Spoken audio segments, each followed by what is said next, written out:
মাত্র ৩,৫০০ টাকায় marine drive রোডের ইনানি বিচে সাগরের সবথেকে কাছের একমাত্র রিসোর্টে থাকার অভিজ্ঞতা ছিল অসাধারণ।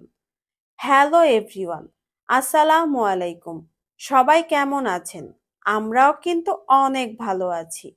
আমরা এখন ব্রিটেনিয়া বিচ রিসোর্ট থেকে বের হয়ে চলে যাচ্ছি আমার পছন্দের অন্যতম একটা রিসোর্ট, প্যাভেলস্টন রিসোর্টে। এই প্যাভেলস্টন রিসোর্টটা হচ্ছে একদম ইনানি বিচের সাথেই। আমরা অটো করে চলে আসলাম রিসোর্টের সামনে। আমরা এখন গেট দিয়ে ভিতরে প্রবেশ করলাম, আর প্রবেশ করেই সামনে চোখে পড়বে রিসিপশন। আমরা অটো থেকে নামা মাত্রই হোটেলের লোক চলে আসছে আমাদের ব্যাগ নেওয়ার জন্য। আমরা রিসিপশনে যাব না, আমরা সরাসরি চলে যাব বিচের পাশে তাদের রেস্টুরেন্টে বসার জন্য।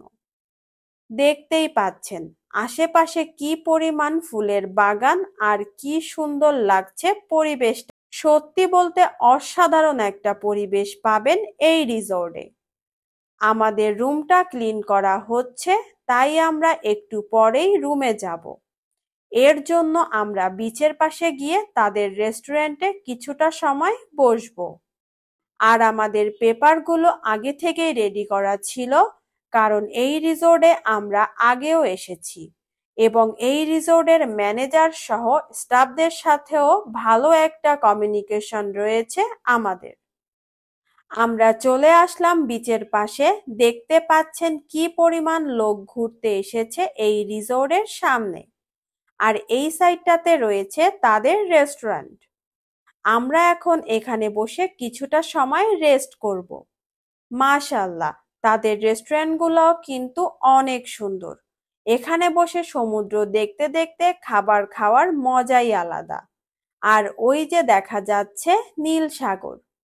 মেরিন ড্রাইভ রোডে যতগুলা হোটেল এবং রিসোর্ট আছে, একমাত্র প্যাভেলস্টন ছাড়া আর কোনো রিসোর্ট নেই বিচের পাশে এবং সমুদ্রের এতটা কাছে। এত সুন্দর একটা পরিবেশে এসে এক জায়গায় কি বসে থাকা যায়? তাই আমি উঠে হাঁটা শুরু করলাম রিসোর্টের রুমের দিকে। এই রিসোর্টের বিল্ডিংগুলো ডুপ্লেক্স সিস্টেম। আর আজকে আমরা থাকবো এই ডুপ্লেক্স বিল্ডিংয়ের নিচতলাতে অনেক সুন্দর একটা রুমে, কারণ ২ তলাতে কোনো রুম ফাঁকা ছিল না, তাই বাধ্য হয়ে আমাদের নিচতলায় রুম নিতে হয়েছে। মুখে হাসি ফুটছে খালি বাসি খাইলাম। আমি এসেই আমাদের নির্ধারিত রুমের সামনে গিয়েছিলাম, কিন্তু রুমটা মাত্রই ক্লিন করে গেছে এবং ভেজা ছিল, তাই কিছু সময় বাইরেই অপেক্ষা করি। এরই মধ্যে আমাদের ওয়েলকাম ড্রিঙ্কস নিয়ে চলে এসেছে।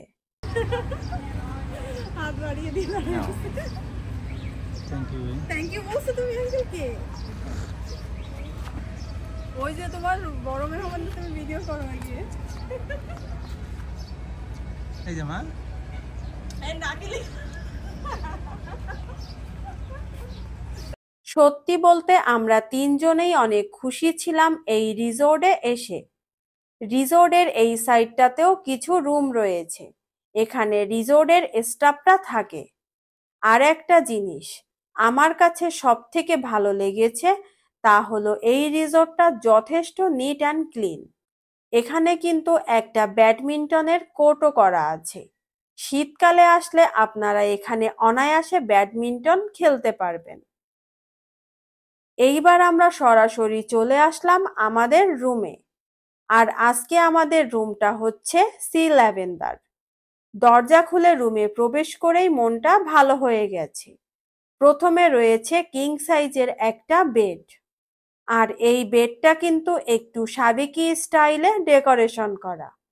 এই সাইডটাতে রয়েছে একটা কাবার্ড প্লাস ড্রেসিং টেবিল। খাটের পাশে রয়েছে বেড সাইড টেবিল, সাথে একটা টেলিফোনও আছে। এছাড়াও তার পাশে রয়েছে 2 সিটের একটা সুন্দর সোফা। সামনে রয়েছে একটা টি টেবিলও। আর দেখতেই পাচ্ছেন পর্দার ডিজাইনগুলো কিন্তু একটু রাজকীয় টাইপের। এই সাইডটাতে দেওয়ালে হ্যাঙ্গিং করা রয়েছে একটা বড় এলইডি টিভি। এছাড়াও বসার জন্য এক্সট্রা করে 2টা চেয়ারও আছে। এর থেকে বড় কথা হলো এই রুমটা কিন্তু একটা এসি রুম। চলেন এইবার এই রুমের ওয়াশরুমটা এক পলকে দেখে আসি।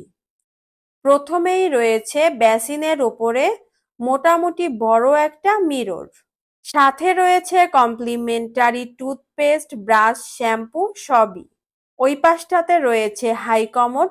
তাছাড়া ওয়াশরুমটা মোটামুটি বড়ই আছে এবং মোটামুটি পরিষ্কার পরিচ্ছন্নও আছে। এইবার আমরা চলে যাব এই রুমের ব্যালকনিতে।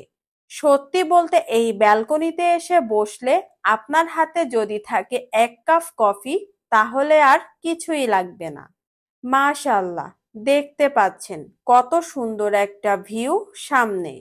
এই সুন্দর ভিউ দেখলে কেউ বলবে না এটা বাংলাদেশ না মালদ্বীপস।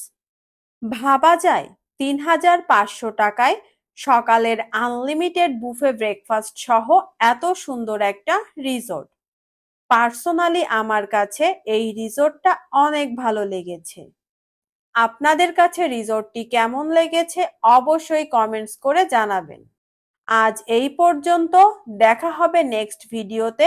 ততক্ষণ পর্যন্ত সবাই ভালো থাকবেন। আল্লাহ হাফেজ।